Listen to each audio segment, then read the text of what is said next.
ও বন্ধু, পৃথিবীর মানুষকে তোমরা যদি বন্ধু বানাও, দুনিয়ায় দেখেছ দুনিয়ায় কাজে লাগে না। বন্ধু বন্ধু যখন বেকারে পড়ে যায়, এক বন্ধু আর এক বন্ধু অপেক্ষায় থাকলেও কিন্তু মোবাইল বন্ধ করে দেয়, খবরদার আমার ফোন দিবি না, বলে কি বলে না। ও বন্ধু, দুনিয়া দেখেছি, এই দুনিয়া দেখেছি। ও বন্ধু, জালেম জুলুম করার কারণে যখন পতন ঘটে যায়, জালেমের সহযোগী যারা হয়, জালেমদের সহযোগিতার কারণে জালেমের সহযোগীরাও দুনিয়া অপদস্থ হইয়া যায়। আমার ভাইরা, পৃথিবীর ইতিহাসে কোনোদিন দেখিনি সরকার চেঞ্জ হওয়ার সাথে সাথে আমার ভাইরা মসজিদের ইমাম চেঞ্জ হয়ে যায়, কিন্তু আমরা দেখেছি জাতীয় মসজিদ বাইতুল মুকাররমের ইমাম পলায়ন করলো কখন? সরকারের পতন হইল যখন। জোরে বলেন ঠিক কি ঠিক না? গুনাহ করতে করতে একদম সীমা, একবারে সমুদ্রের ফেনা পরিমাণ পানি পরিমাণ বান্দার গুনাহ হয়ে যায়।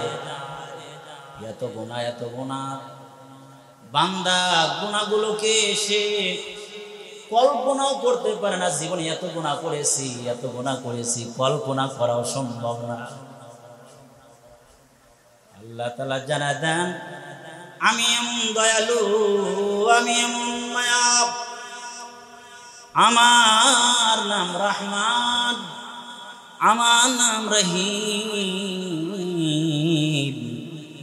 আমার এমন দয়া আর এমন রহমান আর রহিম নামের খাতিরে আমার দিলের মধ্যে কুদরতি, দিলের মধ্যে এমন মায়া।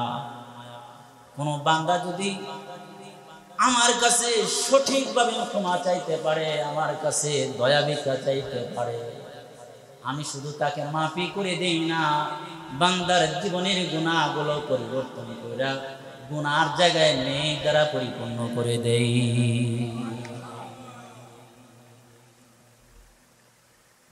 যে আয়াতে কারিমা তেলাওয়াত করেছি সে আয়াত হচ্ছে ইন্নাকা লাআলা খুলুকিন আযীম। আল্লাহ তাআলা বলতেছেন, হে নবী, আপনি নিঃসন্দেহে নিশ্চয় মহান চরিত্রের উপরে উপবিষ্ট, মহান চরিত্রের মালিক। এই বিষয়ে আসরের পরে আমাদের এক ইমাম সাহেব আলোচনা করছেন। চরিত্র তিন প্রকার, একটা হলো আজিম, হাসান, আহসান। এগুলো আলোচনা হয়ে গেছে মোটামুটি। এখন আমি যেটা আলোচনা করতে চাই, বন্ধু বানাবো কাকে? কাকে বন্ধু বানাবো? কাকে বন্ধু বানাইতে পারি? আমার প্রতিবেশী একজন সমবয়স্ক একজন যুবক আছে, তাকে বন্ধু বানাবো, নাকি একজন বৃদ্ধ বয়সের লোক আছে তাকে বন্ধু বানাবো? না, কাকে বন্ধু বানাবো? চাচা আছে বন্ধু বানাবো, কাকে বন্ধু বানাবো? নাকি কলেজ পড়ুয়া আমার বান্ধবী, তার সাথে বন্ধুত্ব স্থাপন করব? হয় কি হয় না? বন্ধুত্ব স্থাপন কার সাথে করবেন ইসলাম তাও জানে দেন। কারণ হইল বন্ধুত্ব করার কারণে কিয়ামতের ময়দানে এই বন্ধুত্বটা বান্দাকে জান্নাত পর্যন্ত পৌঁছায় দিবে। আর বন্ধুত্বটা যদি কোনো কাফেরের সাথে হয়, কোনো মুশরিকের সাথে হয়, নবীর শত্রুর সাথে হয়, ইসলামের শত্রুর সাথে হয়, এই বন্ধুত্বটা টেনে আমাকে জাহান্নাম পর্যন্ত পৌঁছায়। দুনিয়ায় দেখা যায় বন্ধুত্ব যদি কোনো খারাপ লোকের সাথে হয়, এই ছেলেগুলো কন্ট্রোল করা যায়। আমরা সবাই এই করলে তো ঠিক হইব না, একজন আমাদেরকে ঠিক করে দিতে হবে।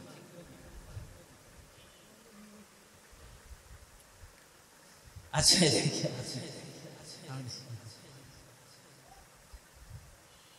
দুনিয়ায় বন্ধু বানাইলে মানুষকে খারাপ দিকে নেয় কি নেয় না? খারাপ দিকে নিয়ে যায়। বন্ধু যেরকম হবে, হাবিবুল হাবিবি হাবিবুন, বন্ধুর বন্ধু বন্ধু। বন্ধুত্বর ঝড় চলতেছে গোটা পৃথিবীতে। ফ্রেন্ড রিকোয়েস্ট পাঠায়, কি পাঠায়? ফ্রেন্ড রিকোয়েস্ট পাঠায়। আমি বন্ধু হইতে চাই। কি হইতে চাই? বন্ধু হইতে চাই। আজকে এটা নতুন কথা শুনেন, আপনার ফেসবুকে বন্ধু কাকে বানাবেন? আপনি আপনার ফেসবুকে বন্ধু বানাইলেন, একটা মহিলাকে, বান্ধবীকে বন্ধু বানা নিলেন, বান্ধবী বানা নিলেন। সে মাঝে মাঝে ছবি ছাড়ে, মাঝে মাঝে কিছু ছাড়ে, এগুলো আপনি দেখেন, কমেন্টস করেন, অনেক কিছু করেন, লাইক করেন। নতুন ওয়াজগুলো শোনার দরকার আছে, কি বলেন? ফেসবুক চালাইতো না। এই ফেসবুক মানুষকে জাহান্নামে নিয়ে যায়। আবার এই ফেসবুক দ্বারা যদি সে ভালো কিছু করে তাহলে এটাও প্রতিদান সে করে। বন্ধুত্ব করব কাকে? এই কথাগুলো খেয়াল করে শুনি। বন্ধুত্ব করব কাকে? যার মধ্যে 3 গুণে গুণান্বিত, যে তাকে বন্ধু বানাবো। কয় গুণে গুণান্বিত? সবাই বলেন। যার মধ্যে 3টা গুণ পাওয়া যাবে তাকে বন্ধু বানাবো। আমার ভাইয়েরা, ইমাম সাহেব বন্ধু বানাবে কথা বলে নাই, মুফতি সাহেব বন্ধু বানাও এই কথা বলা হয় নাই, মুহাদ্দিস সাহেব বন্ধু বানাও এই কথা বলা হয় নাই, স্কুলের স্যাররে বন্ধু বানাও, কোন কলেজের প্রফেসররে বন্ধু বানাও। একটা হলো কাজের তাগিদের কারণে তার সাথে সুসম্পর্ক রাখা। একজন মানুষ হিসাবে সুসম্পর্ক রাখা এক জিনিস, আর বন্ধু বানানো ভিন্ন জিনিস। আমার ভাইয়েরা, ফেসবুকের মধ্যে দেখবেন হাজারো বিজ্ঞপ্তি, হাজারো বিষয়ে আপনার সামনে আসবে, কিন্তু আপনার বন্ধু যখন কোনো স্ট্যাটাস দিবে সাথে সাথে আপনার সামনে এসে পড়বে, কারণ সে আপনার বন্ধু। আমার ভাইয়েরা, কারে আপনি বন্ধু বানাবেন? কারে বন্ধু বানাইলে দুনিয়ায় আপনার শান্তি মিলবে? কারে আপনি বন্ধু বানাইলে পরকালেও শান্তি মিলবে? দোস্ত, দিলের কানটা লাগায় একটু খেয়াল করে কথাটা শুনি। এদিকে আমার দিকে তাকায় আর দিলের কানটা লাগায় শুনি। কারে আপনি বন্ধু বানাবেন? কারে আমি বন্ধু বানাবো? কিতাবের মধ্যে আছে, ইদারু যুকিরাল্লাহ,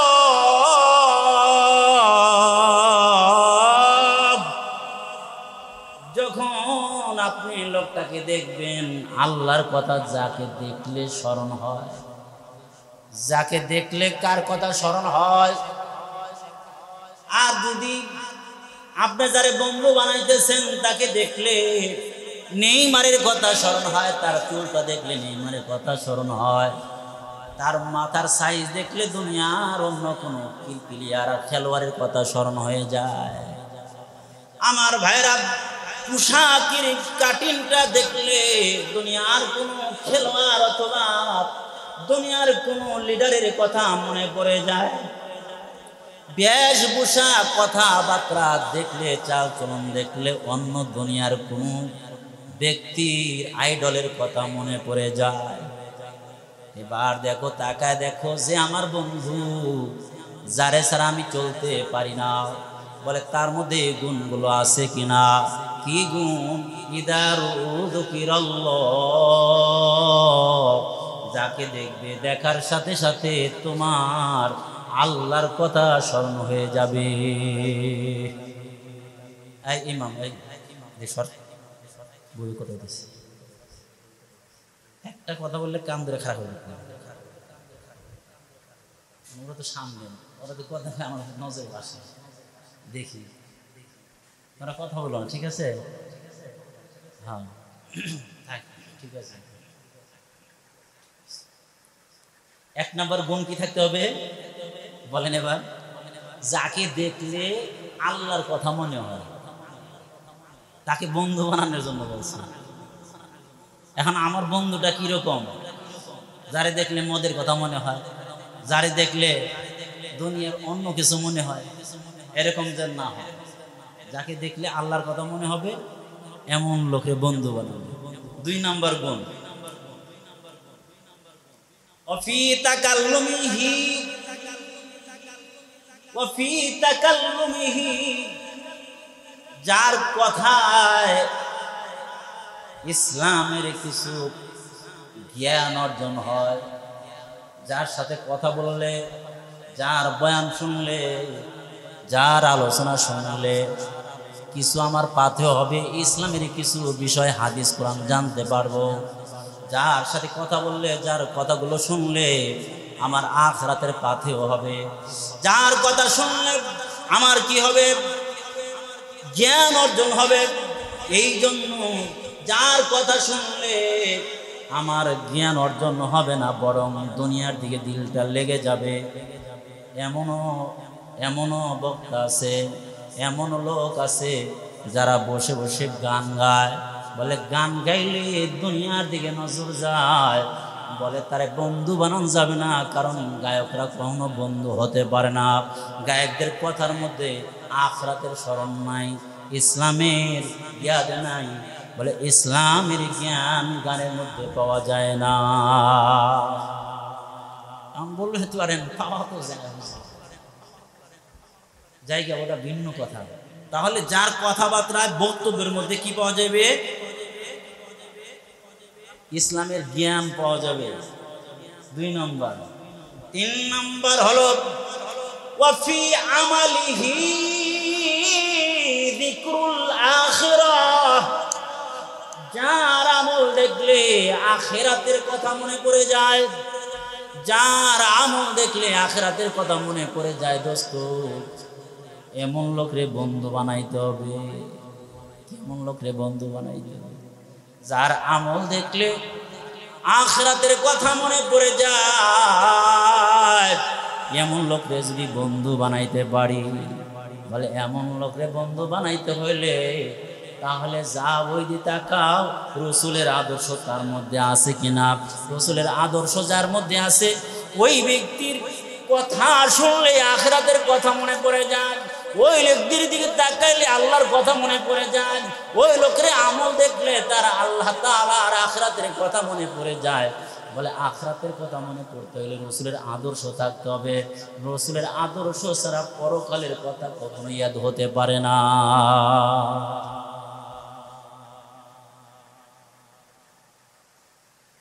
মানুষ যে যাকে ভালোবাসবে, এই যে বন্ধুত্ব মানে কি? বন্ধুত্ব, বন্ধু বন্ধুকে কি করে? ভালোবাসে। আরবিতে বলে হাবিব। হাবিব মানে কি? বন্ধু। হাবিবুন, হুব্বুন থেকে, হুব্বুন মানে মহব্বত, মহব্বত থেকে বন্ধু। খেয়াল করছেন? মহব্বত এখান থেকে বন্ধু, আর বন্ধু বন্ধুর সাথে আন্তরিক একটা মহব্বত, হৃদ্যতাপূর্ণ সম্পর্ক থাকে, এই জন্য বন্ধু বলে। তাহলে আজকের থেকে এই কয়েক মিনিটের আলোচনায় কি বুঝলাম? বন্ধু বানাবো তাকে যার মধ্যে 3টা গুণ থাকবে। 1 নাম্বার, ইদা রুযুকিরাল্লাহ, যাকে দেখলে আল্লাহর কথা মনে পড়ে যায়। যাকে দেখলে কি মনে পড়ে যায়? আল্লাহর কথা মনে পড়ে যায়। 2 নাম্বার, যার কথার মধ্যে জ্ঞান থাকে, যার কথার মধ্যে ইলম থাকে, যার কথার মধ্যে জ্ঞান গর্ব, বিভিন্ন আলোচনার মধ্যে কি পাওয়া যায়? শিক্ষণীয় বিষয় থাকে। 3 নাম্বার, যার আমল দেখে পরকালে স্মরণ হয়। যার আমল দেখে পরকালে। রাসূল সবচাইতে বড় বন্ধু ছিলেন। আল্লাহ পাক বলেন, ইন্নাকা লাআলা খুলুকিন আযীম। হে নবী, আপনি খুলুক আযীম, যত উত্তম আদর্শ হতে পারে সব উত্তম ভালো আদর্শ আপনার মধ্যে আছে। সুবহানাল্লাহ। যেমন একদিকে তার আদর্শ ছিল সুন্দর, অপর দিকে কি ছিল? তার চরিত্র ছিল সুন্দর। অপর দিকে কি ছিল? চেহারা ছিল সুন্দর। আসরের পরে হয়েছে কথা যে রাসূলের চেহারা কেমন সুন্দর ছিল।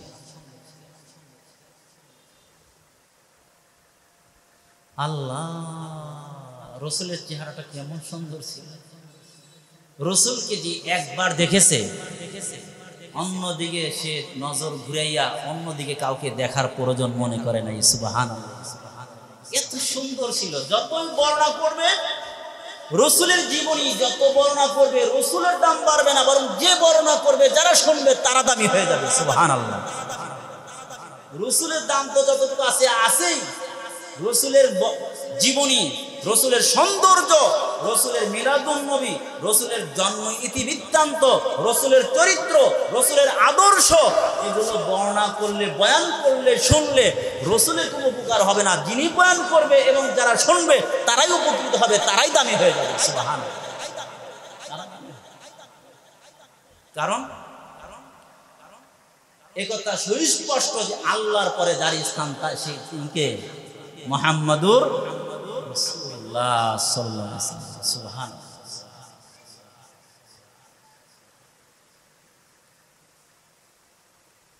হযরত আয়েশা সিদ্দিকা রাদিয়াল্লাহু তাআলা বলেন যে আমরা রাসূলুল্লাহ সাল্লাল্লাহু আলাইহি ওয়াসাল্লামের চেহারার আলোতে, অন্ধকারে যতই সুন্দর হোক, চেহারার আলোতে কি অন্ধকার দূর হবে? কথা বলেন, বলেন যতই সুন্দরী মহিলা অন্ধকার একটা রুমে যদি তাকে প্রবেশ করানো হয় অন্ধকার দূর হয়ে যাবে? কিন্তু আয়েশা সিদ্দিকা রাদিয়াল্লাহু তাআলা বলেন যে আমি একটা সুইটার কাজ করতেছিলাম, সুইটা আমার হাত থেকে পড়ে গিয়ে কোথায় যেন পড়ে যায়, আমি তালাশ করে আর পাইলাম না। তখন চিন্তা করলাম রাসূল ঈশার নামাজ পড়ে ঘরে ঢুকলে তখন তার চেহারা আলোতে যখন ঘর উজ্জ্বল হয়ে যাবে তখন আমি সুইটা তালাশ করে নেব। সুবহানাল্লাহ।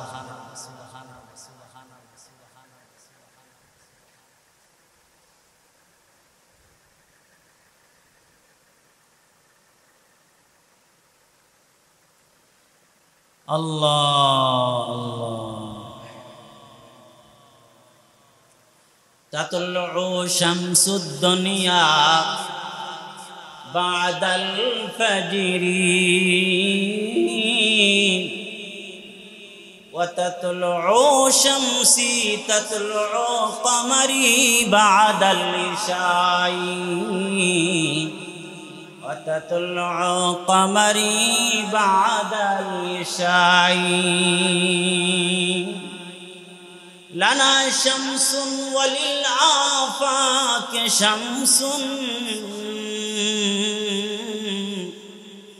وشمسي تطلع بعد العشاء وتطلع شمسي وتطلع شمسي بعد العشاء।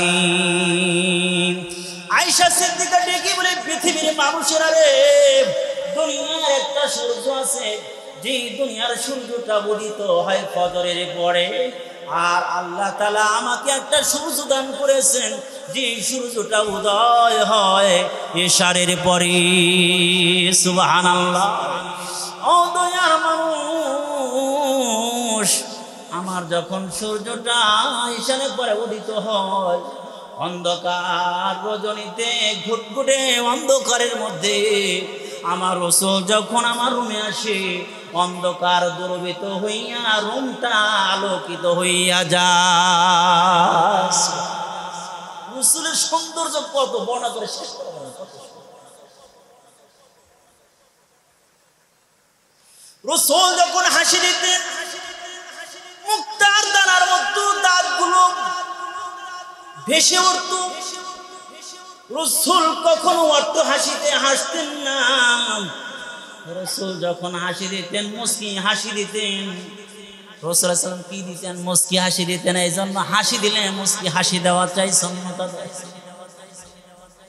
ও বন্ধু, পৃথিবীর মানুষকে তোমরা যদি বন্ধু বানাও, দুনিয়ায় দেখেছ দুনিয়ায় কাজে লাগে না। বন্ধু বন্ধু যখন বেকারে পড়ে যায়, এক বন্ধু আর এক বন্ধু অপেক্ষায় থাকলেও কিন্তু মোবাইল বন্ধ করে দেয়, খবরদার আমার ফোন দিবি না, বলে কি বলে না।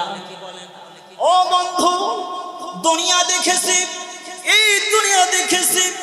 ও বন্ধু, জালেম জুলুম করার কারণে যখন পতন ঘটে যায়, জালেমের সহযোগী যারা হয়, জালেমদের সহযোগিতার কারণে জালেমের সহযোগীরাও দুনিয়া অপদস্থ হইয়া যায়।